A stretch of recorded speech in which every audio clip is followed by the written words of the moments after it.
guys, it's Sadie here. Welcome back to the Behind the Mask podcast. First episode finna drop July 8th at 6 p.m. Was that Eastern time? Yeah. Eastern time. We have a special guest, my friend Julia, Y'all. So on this podcast, we are going to be talking about everything like healing, growth, evolvement, woman things, girl talk, relationships, platonic and romantic relationships. And yeah, we just gonna get the ball rolling. Getting into all the juicy details, y'all about to get all the juicy tea, all the tea. You know what I'm saying? I don't know how much tea I got, but I'm gonna contribute as best as possible. You know what I'm saying? You know, gotta be real discreet. I just might have to. real discreet. Real discreet. But I definitely have to. But how you doing? I've been all right. Hanging in there like everybody else. Doing my best. I feel that. I feel that. I've been content. Content. Let's define that. What is content? I just feel like I'm just with whatever floats your boat. Row it. She said, I'm just going with the flow. Yeah, I'm just going with the flow of life, the waves of life. Cause life be getting hard. But you don't ever want to get in a place where it's just like everything else is going on around you and you're not participating in it. Right. I think the part that people don't realize is that it's okay to go with the flow of things that happen with you. But the most important thing is that you're also an active participant in what you have going on in your life as well. Because that matters a lot. Right. That, you're in control of your life and what you're doing and what you want. Definitely. You're not just leaving it up to everybody in any situation to just change the direction you're going. Right. I think that's one thing that I'm still learning how to do. Just not just letting things go with the flow, finding my own person. Definitely. And finding things that I like to do, not based off what everybody else likes to do, and just not trying to mimic anybody else kind of thing. Ooh, girl. Because y'all be out here mimicking. It's a lot of copycats. Too many copycats. It's a lot of y'all. It's too many me's out here. Oh, you. Can you be you? Can you be you? Well, it's no longer me and you. It's y'all. It's us. What are you talking? It's us now. It's us now. So why can we not be us? Why can we be me and not be you? I feel like everybody falls into this idea of being scared that people aren't gonna like or accept them. That fear of rejection. For their individualistic likes and dislikes. Rejection. So they try to people please. Right. And people pleasing is okay when you do it reasonably. Right. Y'all lose yourselves. Right. And everybody that you with, friendships, your boyfriends, your marriages, all everything. That. Stay yourself. Be yourself. Be you at all times. Remain involved real. with yourself. For real, remain real. Don't whatever you was doing before you met that friend, before you got with that man, keep doing it. Right. Don't change yourself to try to fit somebody else's persona. There's nothing wrong with it either. It's just it has to be a balance to everything. Everything requires a certain equilibrium. So when you start doing too much on one end, that scale is going to tip. And it's no longer me. Now everything I'm doing is for you. And you build resentment a lot of times you become very unhappy with yourself. Ooh. You don't even appreciate yourself anymore because you're so much of a people pleaser. You're so much of, well, I have to be this way, instead of just simply being you. And a lot of times the people pleasing thing stems from a lot of rejection, a lot of hurt, a lot of just, I've never been accepted for who I am, so I try to, fit in and be everybody else. I went through that personally, being bullied a lot for even just my skin complexion. You know what I'm saying? Ooh, don't get me started. You know what I'm saying? We can talk about colors. It stemmed from all of that to where so it's now it's as I got older, I started to become who I hung around. Yep. And my mom used to call it the chameleon thing. You just become who you become, feather flock together. So it's why am I changing myself to fit you? As I'm just now figuring this out at 21. I'm 22 now. So I'm just now figuring this out. It's okay to just be you, even when it comes to guys. It's okay to not have yourself figured out either. Right. There's nothing wrong with saying I just don't fully know myself yet. I don't know who I am. We have not been here long enough to learn everything about ourselves. Exactly. And I really don't think there's not enough time to discover all the different layers that we have as people. Right. So what I feel like it's important to do is when opportunity presents itself to learn something new about yourself, learn it. do exactly. it. Just take it. Exactly. Just take it. It's okay to make mistakes. Whether it's something that's good, whether it's something that's bad. Like, our lives are not linear. We're not meant to just go one straight direction and that's how it's supposed to be. Right. There's so much to offer out here. Right. So many different directions that you could go in. You reveal and learn so many things about yourself by meeting new people, having new experiences, going different places, trying new foods. Bitch, you could have worn sneakers all your life. You could have never put a heel on. You try a heel on for the first time. You're like, oh, I like this. Yeah, you just learn something new. You just learn something new about yourself. It could be something as simple as that. And it just like adds to your joy. Right. Just do anything that's going to add to your joy. Do whatever will bring you peace. Pretty much. As long as you ain't out here doing no craziness that's going to disrupt everybody else's peace. Do whatever you feel is going to bring you peace. I feel like there's a backside to that too, though. Mm-hmm. Sometimes what brings you peace has to disturb somebody else's, and that's also okay. That is because true. My peace matters to me. Right. That's what's important. Right. So sometimes when you have somebody that's around you or in your life that's not contributing to your peace, when you start doing things that bring you peace, that makes you okay, that builds that wall, that necessary barrier defense. Right. People are going to be bothered. Right. It's going to ruffle some feathers. Right. And the people who's ruffled are the people that don't deserve to be there. Exactly. That's why I feel like people, like, when people come into your life and, like, they expect you to just be, like, so openly vulnerable and stuff like that, but it's like you also have boundaries to yourself. Like, you have to set boundaries for yourself, not for other people, but for yourself, to where so you hold yourself to a certain standard. You hold yourself to a certain aspect and a certain lifestyle that you want to live. Definitely. You know what I'm saying? And I feel like, especially with a lot of young ladies, they allow a dude to come in and mess up everything that you have off of, oh, he's so fine. I gave everything. I loved him with everything in me, all this extra stuff. And it's like, at some point, did you love you with everything in you? Stop loving you trying to love that man. You know what I'm saying? Like, we can't be trying to be out here building people. I'm a firm believer in, I hated hearing growing up, you're supposed to mean everything to this person. Right. I don't want to mean responsibility. Everything. Right. I want to mean the most to you. But what means everything to you has to be you. Right. First. I hate people who say, oh, men there's enough space for it. No, there is not. Right. What matters most to me, what means everything to me, is me. Right. Then secondary, my family, who I decide to be in a relationship with. Because if you're not right, you're not going to be able to carry anything right. So, like, even when it comes to being married, I've never been married, but even just being in a relationship, if you're not right and your partner is almost not right either, it's going to be a bunch of clashing. Stop thinking so that you it's gotta like show up 50-50. 50-50. It should be 100-100. That dynamic is going to shift a lot. Or even when your partner's down 70-30, you know what I'm saying? Sometimes I can only show up 20%. I can't show up with my 50 or my 100. Right. I'm here at 20. That's where I'm at today. So I need you. You're my partner, and we're going to make this work. You got to feel that 80. Right. You have to. You have to be able to pick up that slack, especially, like, you know, I've watched a lot of married couples in my life. I've seen firsthand how it is with my mom and my stepdad. It's like, somebody has to bring in that portion, because you're going to have those days where you don't feel like it. You just can't. And there's nothing mentally wrong with it's okay to take that break. There's absolutely nothing wrong with not being able to show up.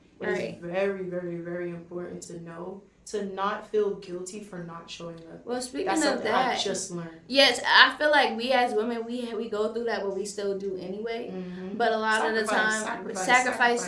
But then we have the dude that when they get in those moments where they're just feeling like they're just not doing enough, they become angry. They become pissed off. The unfortunate part is society is taught, like especially Black men, to not know how to communicate those more intricate emotions that they have with themselves. Yeah. So it's so easy to go, I don't understand this, so now I'm angry. Right.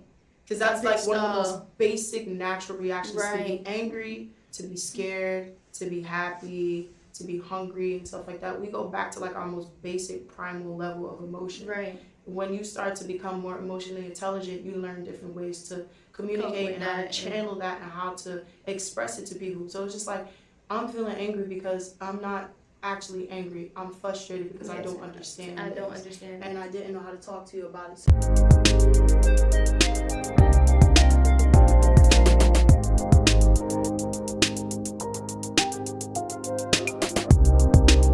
So I got angry at you. Right. We don't do that. Yeah, we just like, all right, whatever. It's just like, I'm mad. I don't feel like talking about why I'm mad. We just shut down. How you expect to get anywhere you don't want to talk? You don't want to talk. And I still struggle with that to this day. Like, I have a problem because I've also struggled with, I feel like I'm never heard, so I would rather shut down than to waste my breath. Yep. So if I feel like you're not if I keep repeating the same thing over and over and you're not understanding, now I'm just going to shut down because now I'm going to get angry and I don't want to tell you off. Yep. I don't want you to feel like I hate you now or I'm upset with you. Like, I genuinely want you to understand me. And what I had to learn is that not everybody's going to understand you. Yeah. Probably nobody will never understand you. But if you understand you and God understands you, that's all that matters, honestly. So it's like, with the whole relationship thing, is just take that thing. I found it's worse in friendships. Yes. Friendships so much worse. Because you can lose a friend off of the little pettiest thing.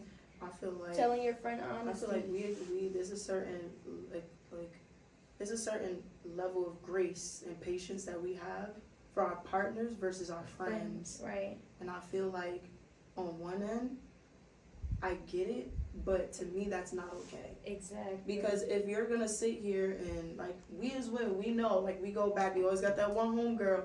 He done cheated on her 7 times. And I'm gonna keep telling you to leave him. She him. gonna keep taking him back. She gonna keep treating him like... That man cheated on you 7 times, leave that man. Girl, but leave as soon as you do something that she don't like, it's cut over. You off. It's cut over. You off immediately. I don't get it. To me, it doesn't matter like what tie that I have to you. Like, you're my friend, and then I have a boyfriend or something like that on the side. If y'all both did the same thing, I'm both gonna treat you equally. Right, with the same. Because that's a boundary that is set in place. I refuse to accept X, Y, and Z behavior from anybody. Right. And there needs to be a certain level of understanding. It needs to be communicated, and it needs to be enforced across all platforms. So what do you feel like? How do you feel like you set boundaries for yourself? Like within relationships or friendships? So to me, boundaries, first, just immediately off the rip, whatever you're describing makes you feel. So like, a perfect example, prime boundary, somebody yelling at you. Somebody yells at me, I hate it. I either immediately get angry and I want to yell back, or I feel very little and very small and unheard and I shut down and it makes me implode. So I know that's something that I refuse to accept from anybody, whether it's family, a friend, or a spouse. So the way I would go about making that a boundary, I don't want nobody yelling at me. I need to communicate that next. Look, we just become friends. Hey girl, like, you know some of this I don't like or whatever. I hate being yelled at. We ever get into a back and forth or whatever, say what you gotta say, communicate it, but please, I'm just asking you, just don't yell at me. Because you're gonna make me do this, or you're gonna make me do this, and I'm not trying to go there with you. Yeah. It's the same thing I'll tell my partner, it's the same thing I'll tell my family. Soon as you cross that line, first time around, because I understand, I get it. You get one time. But let's limit it to just that. Right. From there on, if you show me that you want to continuously keep crossing that line with me or that boundary, I know that you are no longer somebody that deserves to be in my space. So you gotta go. I just feel like as far as that goes, like especially when it comes to like family and like maybe like parents and things like that, I feel like when it comes to like the whole yelling thing, and you tell them like, hey, I don't like being yelled at, trying to communicate your emotions. A lot of times in black families, you're not allowed to have that. You're not allowed to have an opinion. It's do what I say, as I say, when I say. Yep, be seen, not heard. Yeah, you know what I'm saying? So it's like, let us not do that. Like, I told myself I'm not going to raise my son in, you have to respect your elders. Respect is earned, not given. Yep. So if they're not respecting you give respect off the rip. But if that's somebody who's shown you like they're gonna disrespect you, then I understand. Yeah, like you know what I'm saying. Reciprocation is important. It's very important, honey, because it's like you're not gonna be somebody's rug that you're just gonna walk over. Because I grew up in the aspect of not even just off my parents, but just in general of I would rather shut down than to argue. I hate confrontation. Like I hate conversation off the strength of how angry I get. Yep. So it's not going to piss me off of what you're saying. Is how you saying it. You know what I'm saying? Communication is very much key. You don't respect me enough to at least be able to control how you communicate with me. Right, and that's where the issue lies. It's not even about the fact that you're emotional or you're overwhelmed. I 100% get that. Exactly. But in that moment, if I am somebody that means something to you and you know me and you understand my boundaries, then you would take at least 2 seconds to think, I know she don't like being yelled at. As angry as I am right now, I'm not going to disrespect her by doing it. I'm telling you how I feel. Yo, there's a difference. Nope. There's different levels. There's different aspects. That's how you know. So that's that truly is where you see who loves and respects you versus people who don't. Right. Because the people who do will have patience and understanding for what you want and what you're willing to accept. Right. There's not going to be an argument about it. There's not going to be I'm not going to try to convince you otherwise and that you're being over dramatic. I'm simply going to say, that's how you sensitive. Yeah, that's how you feel. That's what you're going to accept. I got you. Cool. I'll do my best. And nobody's expecting them to be a robot. Nobody's expecting you to get it right all the time. But you're going to slip up. You're going to make mistakes. Cool. I get that. But do not deliberately, intentionally go out of your way to constantly disrespect my boundaries because you are Because listen, once we start getting to disrespecting, I go, what they say? You go far, I'm going to hell with it. Like I'm going deep down in there. I live below hell. Like come on, like because as soon as you think you said something crazy, guess what? I'm gonna say something. I'm gonna say something real worse. And what I got to say, you're not gonna like. You're gonna probably hate me after this conversation. After this I told you I'm from New York. We can curse on here. I really don't want to, but I'm trying not to. I'm from New York. Everybody say SMD. Right, like 2.5. You know what I'm saying? That flow out my mouth with emphasis. No problem. They be like, oh, you don't like it? Oh wow, like. I just feel like once you disrespect me, it's all open air opportunity to disrespect you. There's no off limits because you already crossed my limits. Yep. So why am I trying to protect your feelings and your emotions? But you can't not respect my boundaries and expect me to respect yours. Right, and that's the problem. Like where I come off as like I'm like the nicest, sweetest person you will know, and a lot of times that's taken for like, oh, I could just get over on her. I could just. She's a doormat. I'm gullible or something, and it's like you want to play with me. Let's play. Child, I don't like to play either. I hate playing. Because being that person takes not a playground. So much energy out of you. Like it's exhausting being that person. It's exhausting being trying to tell nobody about themselves. Right. I don't, because the last thing I want somebody to try to tell me about myself. Please. What you got to say? No thank you. And you better tread it lightly. Mm-hmm. Okay, but I be trying not to be that person, but it's like I just hit him with no thank you. I'd rather not with you. I'd rather not. Let's just not. They be like, oh, you don't want to? No. Let's just not do that. Because as soon as you say something that I feel like goes against everything that's keeping me from opening this mouth, right, and being peaceful, I'm gonna be locked up. You gonna want to fight? You gonna see me on first 48? Ooh, first 48. First 48. Mugshot, just smiling. Smiling. Just cheesing, girl. Yeah, I did that. What? Yes, I did. I sure did. Cause and then one thing about it, I don't play about my kid either. Ooh, yeah, you really gonna see me on first 48 about my child. She sitting there with their head on the with table. What?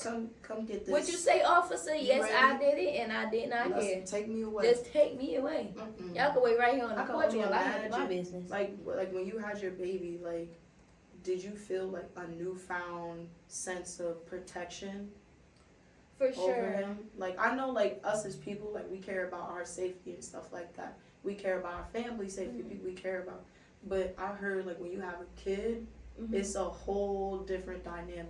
It definitely is. Me, personally, I felt like, even before I had him, like, the pregnancy, I felt like I had to protect him at all costs. Like, even, sometimes I feel like I had to protect him from myself. Mm-hmm. Like, off the strength of I'm still in this phase of like healing from things because a lot of stuff that I did go through didn't come out until I was the age of 17. I'm only 22 now, so I'm just now getting to the point where it's like, okay, I'm gonna buckle down and really focus on my healing and not just healing, just becoming whole in general. So I felt like when I got pregnant, I was really upset, and I remember I prayed to God and I was like, God, I want you to heal me because I don't want to raise him in hurt. I don't want to raise him being depressed and he notices it. Mm-hmm. You know what I'm saying? I want to be everything. You know what I'm saying? I want to be completely whole so that my child grows up to know that his mother loves him and never has to question it. Yeah. You know, because on days that I don't love myself, I love my kid. You know what I'm saying? I'm still growing to that point, but of course I'm always going to be the protector of my child from anybody. I don't care. I promise you. I'll be having people that be so-called friends. You can't even meet my kid because I'm so protective of him. I know what kind of person you are, and I feel like spirit transfer. Like people, most people say like energy transfer. I believe that spirit transfer, and you can hold my child, and now my child is on a whole different page than what I was. You know what I'm saying? Mm-hmm. And I also believe that people try to put stuff on your kids. Like my father went through a whole thing as a kid when he was being watched by a babysitter, and she put witchcraft on him. And now my father can barely read. Oh, wow. So it's like I protect my child. Mm-hmm. I'm not gonna be that child that just go leave my child at daycare or with a babysitter or with a nanny. Why? Because I'd rather be a stay-at-home mom, stay in the house, and be with my kid and know that my kid is safe and not have to worry about anything. Mm-hmm. And a lot of people feel like, oh, why are you so much against like daycares and stuff? I'm not against daycare. By all means, if you want to send your child and say that your child is perfectly fine, I'm not going to knock you. But my child is also not going to be the test child to see if something happens at this daycare. Because if I have to go down there, this building going to be burnt down in the ashes. With the people in it, I don't care. I'm committing arson. Stop me in. Like, no, I don't want to play. I don't want to play like that. Yeah. I don't even play like that. It's such a beautiful thing, you know, just motherhood in general. Just purely the fact is like black women, we already statistically, it's harder to have a baby and go through pregnancy and then surviving birth. And then on top of that, all the complications, genetics-wise, things that are passed down. Yep. It's so much stress to that. So to be able to just be a black woman, have a healthy, happy baby, or have a baby in general, just being able to experience watching that child grow up and protecting them and everything. It's such a great accomplishment. It is. It really is. And I really wish. I feel like my child gives me the strength. I really wish, like people would just celebrate that more. Yeah. Like, there's so much, like, yeah, she was young or she's not married or whatever. This woman sat for 9 months. I could have been outside. It was summertime, too. It could have been Casamigos. You know what I'm saying? But you decided, no, I'm going to create a life. Right. I'm going to create a whole nother person. Exactly. And it's like, that's some superhero shit. I'm telling you, pregnancy ain't nothing to play with. And what sucks is that we have some people who get pregnant nowadays and they will still continue to party and drink and smoke and stuff like that. The moment I found out I was pregnant, I struggled with smoking vapes. So I'm like, I instantly stopped. No matter how much cold turkey, headache you get, whatever, I went through it because I was like, I want my child to be healthy. Yeah. I want him to come with all his fingers, his toes, right brain, everything. Yeah. Whatever. I went through it because I was like, I want my child to be healthy. Yeah. I want him to come with all his fingers, his toes, right brain, everything. Yeah. Like, I don't want to be the cause of my child's dysfunction. Yeah. And a lot of women nowadays, they don't even think about that. Like, even after I gave birth, I wanted to breastfeed, so I still wasn't going to be like, oh, I'm about to go get drunk. Yep, I gotta make sure my body is okay. I have to make sure I can make sure my kid is okay. And not to mention, I'm having a baby within the formula shortage. Ooh. What? I was like, wow, like I'm really gonna have to buckle down and be fighting for Gerber baby food. Okay, like what is going on? Like I remember I used to go to Walmart and just not see nothing on the shelf. That's insane. Insane. I can't imagine how stressful that is. You have to go an hour away for Infamil for just baby formula in general.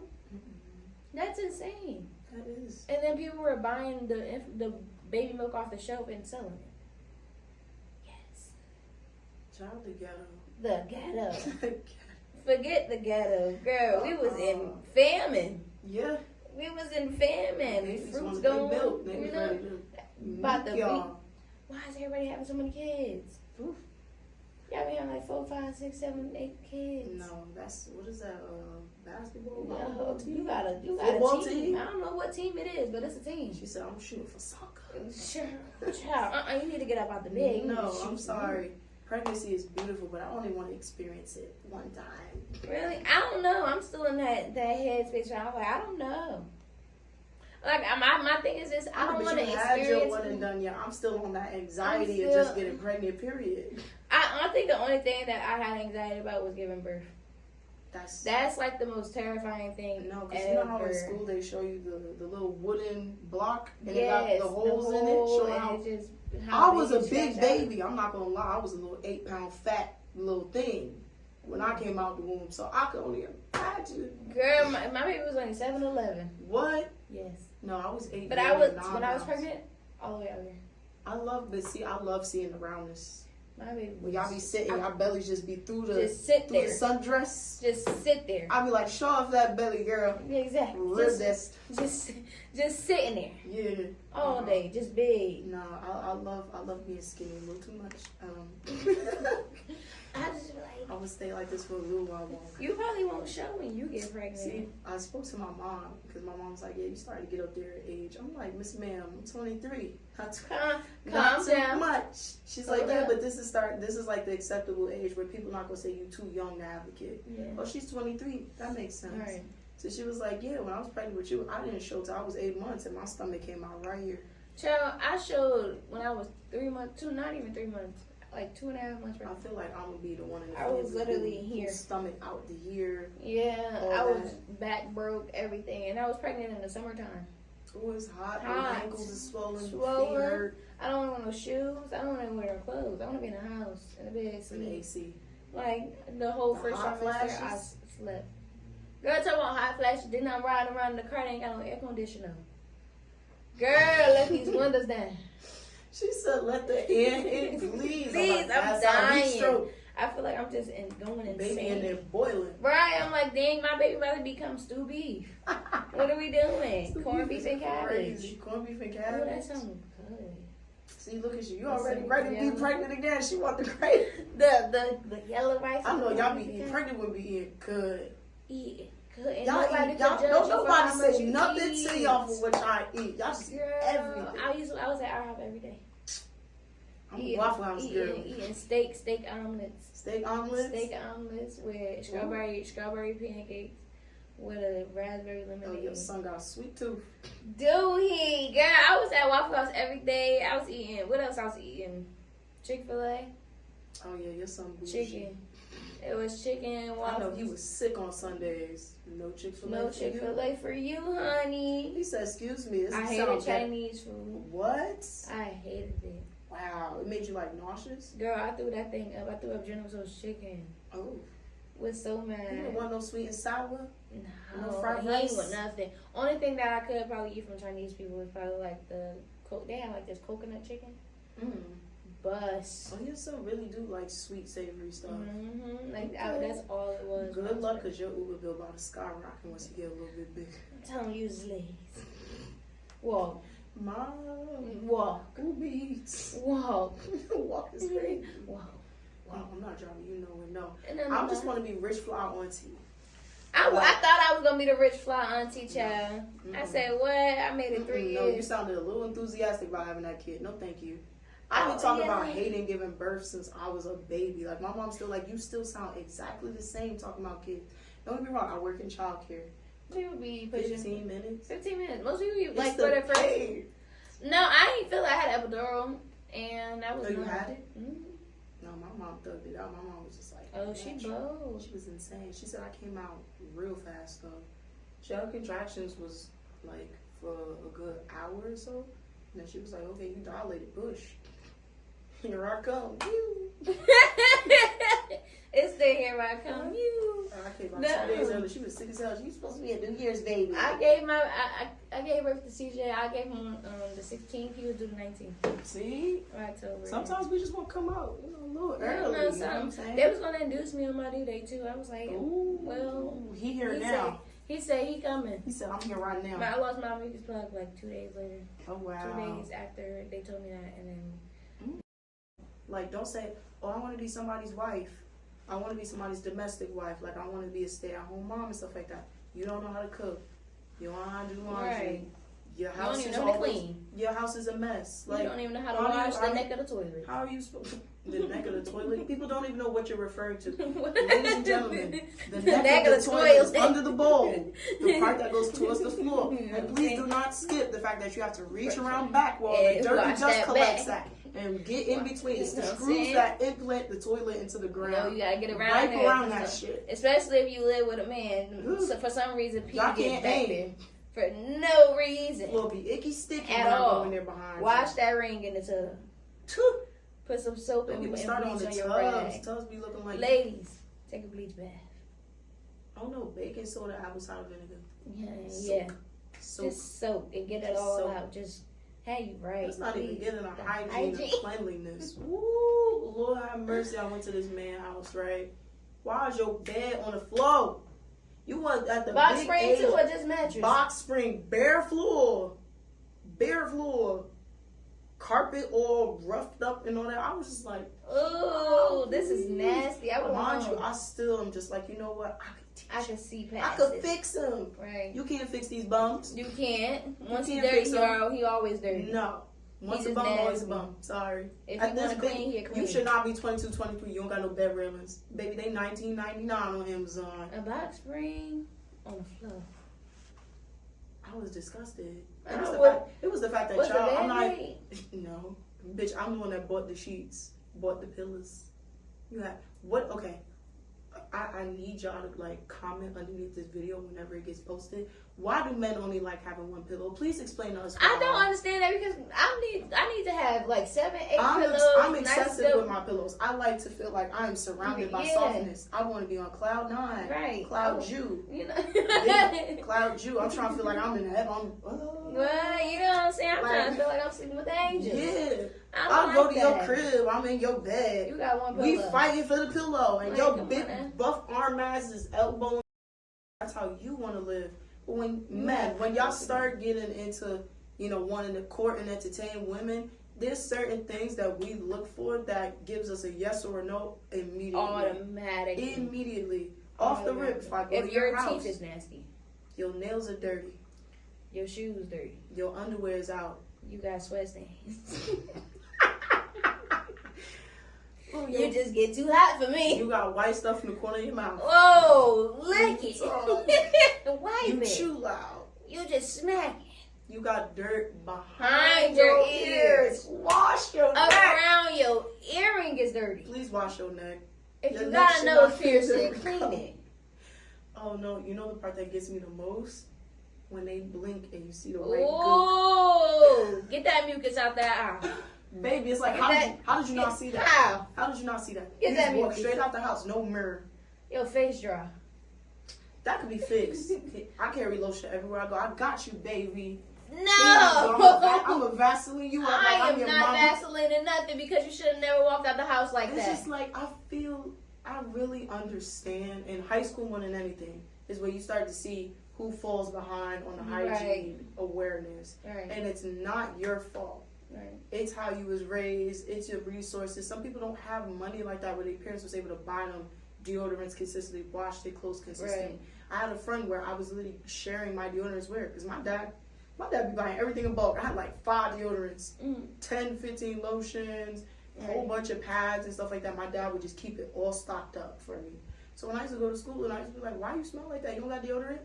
But I didn't mean it in a mean way. I just thought everybody was like my family. Like, everybody has it. Yeah, you gotta have something. She used to wear, like, she used to keep her arms down. She used to keep a hoodie on and stuff. It's just like, no, like, my mom didn't do laundry and I ran out of deodorant. I was like, here. Like, it ain't nothing but to, you know, pass you something. I really wish we had that camaraderie as adults. Like, shame some of them. Shame them. Shame the ones that want to be dirty. You are choosing every day of your life to be dirty. That's the problem nowadays. We're not shaming people the way we chose to get up and tell them they stink. Tell them they dirty. Please tell them they a little musty. Shame them. Because I'm going to tell you. I'm going to let you know. I'm going to be nice at first. I'm going to be like, baby, you need to check yourself in the bathroom. You're a little tart. You know I always hit with the little... You know what I'm saying? You're a little tart. You know, I smell you a little bit. But it's a little right. But after that second as soon as they hit me with the, bitch, you stink. Oh, you stink. You funky. I don't like the way you smell. But that makes me just very angry because why are you outside? It's too cold outside sometimes to be out. Why is it -2 degrees and I smell y'all musty? You smelling like Burger King and Subway. It's just like, as adults, the people who just don't realize it, I'll be like, girl, you be like, oh, really? Come on, I got you. Like, I got some stuff in my bag. We go in the bathroom, we get you right back out. I love stuff like that. Right, but a lot of girls be like getting offended. I don't like when y'all get offended. And the men too. We are such haters to one another. That's the problem. Everybody want to be a hater. First of all, can I say this? These men who wash up with Axe. Why are we still using Axe? Why are we using Axe? No, the cherry blossom perfume. From Family Dollar. Oh my You're spraying alcohol on yourself. That's why your skin dry, beloved. Stop it. That's why you got that red rash. You know what I'm saying? Your neck turning green. That rash on that neck. Take some fake chains off too. Okay. This might stir up some drama. Can we not talk about organic deodorant? Like this. That junk don't work. Stop it. It don't work. It use the Suave. Please use the Dove. Arm & Hammer. Anything. Use the aluminum. Don't be trying to use them bougie organic stuff. No, I have yet to find organic deodorant that somebody consistently uses that natural. just does not. Why? Like people talk about I just coconut oil. That works for me. I smell you. Like I just feel like at this point you just like the way you smell. Like I just feel like you just so immune to smelling like people you. say like when you smell something, it's like house smell. Yeah, you're in your house like for so long that when you go outside and you come back, you you're like, smell I smell like here. I smell like house. I hate that. I don't like that. I don't like you just spritz on my way out. You freshly smell like you just cooked some chicken. No, you know what I found is like a good little tip. So my grandmother used to like fry chicken or cook something with a real pungent scent to it and used to get on my clothes. I used to take fabric softener, a little bit of baking soda, and some warm water. I put it in a spray bottle. I would spray it on my clothes, stick it in the dryer, get dressed, and leave out. Your clothes smell perfect. Oh, that's how you don't end up soaking yourself with cologne and perfume and all that. Cause I'm sorry. Now you just being extra. What we wear is not cheap. Right. Okay. You're not about to be ripping through my stuff. I like to smell like money. I like to smell like. I smell like the $79.99 I just spent on this little bottle. But how much is this big? Yeah, the bottle like that big. What is that? So girl, too much. Sure, I got like 3-4 variations of what I wear just for the summertime. See, I switch it up. That means take care of you. I like people who take care of themselves. I like people who take care of themselves. One of the like when we talked about earlier, men. I'm scanning. Right, I gotta look at everything. Y'all like the sag, I'm looking at your drawers. Yeah. If I see a hole in your drawers. Hole? A hole. Because, a lot of men nowadays, they like to wear ethicas. Ethicas. I thought that was for the girls. They wear ethicas. That's not for the girls? Because the girls be outside with the Ethica 2-piece, it's like it's a bodysuit. That junk is so ugly. You do not work out, baby. Don't. You looking wide across the back. Rolls all in the back. Not the big. Leave them alone. I love the big girls, be big and proud. But don't wear stuff that just why? Can we put on outfits? Can you go in the house? The sports bra, that's fine. But don't come back out until you figure it out. Sit down, baby. Just you can sit this day out, please. Ooh, sit this day out. I know it's hot, but don't do all of that. And I'm proud of myself. Like I really am not mad at the low maintenance girls. Like I'm a low maintenance girl. My nails is not done 24/7. My feet done all the time. Yeah, feet that's different. Like you can do that yourself. Like make sure your feet are soft and make sure throw in a little clear polish on them. You don't have to have the acrylic. You know what I'm saying? The snappy snaps. The little gel. Yeah. But making sure if you do wear wigs or you got your natural hair or braids, make sure that on a daily basis is at least neat. Right. Making sure your clothes fit you a certain type of way. Right. Child, your skirt could be $2.99 from Pretty Girl. I wouldn't be able to tell because you wear it a certain type of way. It's how you carry yourself. It's how you treat your things. It's how you treat yourself. And how that plays into how people perceive you and how they view you. I feel like a lot of the problems with men and women now is that they want to go on this whole, I don't give about anybody perceives me. Yeah. And you wonder why people don't want to perceive you at all, baby love. Right. It's because you don't take care of yourself. If you don't take care of yourself and you don't love yourself enough to do these things for you, how the hell I'm gonna expect you to come and treat me with a certain level of respect? Right. Well, when I think of a lot of women in our generation now of how they carry themselves, I feel like nobody taught them how to carry yourself. Nobody taught you how to be a young woman. Like my mother, she raised me in knowing princess cut at a very young age. Like, you know what I'm saying? She keep your legs closed. When you wear a dress, you pull it down. Even the church women put that handkerchief on if your dress too short. You don't have all this out. You know what I'm saying? It's okay to show a little skin, but it's supposed to be sexy and appealing, not just look like you want to go do something right now. Like you want to. If you want to be a dancer, go do it. Go make your money for it, but don't be out here doing it for free. Right? I don't want to see it. I don't. And I hate you got one boob this way and the other boob on the other side of you. I don't like that. Girl, don't do that. I just wear what looks right on you. Pretty much. Stop letting all these people tell you what looks right on you. Right. We got our opinions, but child, wear what you want. Do what you want. Just make sure you're doing it reasonably. It has to look nice on you. Don't ask my opinion. Because you will get the truth. And you have to feel good about it. Right. You gotta know that you are her. This girl, she used to always have like new Jordans, new Nikes, new fresh. Was miserable. She was like, I don't like dressing like this too much, but like, you know, my mom be buying it for me. What? She finally went off on her own stuff. Like, this girl is like full bohemian. She got the crystals and stuff. She wear the scarves as the tops, and she's one of like the TikTok bohemian girls. She loves it, and the part that I love the most out of everything is that you can see like she emulates that vibe. Her it just completes her persona. She just feels good about herself. Her energy is just there. She was in that other outfit. I was like, girl, it's not giving. It's just not. It's giving. I'm in a costume. It tells it's that like I'm in a costume, and you feel like you're pretending. Definitely is. That's how everything should tie back into doing what feels right for you, doing what makes you feel great. Do what makes you happy, brings you peace. And there's nothing wrong with listening to other people's opinions, because you may learn something about yourself through it. But again, your spirit will tell you what feels right for you, and you just follow that as best as possible. There's nothing wrong with not knowing it. There's nothing wrong with being confused about it. At this big age, why don't you? Right. Child, I'm figuring it out. Don't let people surrounding you make you feel like you're behind for figuring it out. We all move at different paces. We all have different journeys, different routes, and that's the beautiful part about being a person, about being alive, is that you get to experience not just your own, but when you come into contact with everybody else, so many different journeys and experiences. There's always room for growth. I think this is a great way to just tie up the first episode. Yes, sir. We did. Y'all, hope y'all enjoyed our conversation. We was chilling, just chopping it up, being honest. Definitely if y'all want some advice from us, go ahead and y'all can comment, DM one of us, whatever. We're gonna put all of our social medias down in the link in the bio. Yes, we will. And we hope to see y'all again at the Behind the Mask podcast. Behind the Mask. Until next time, America. Peace.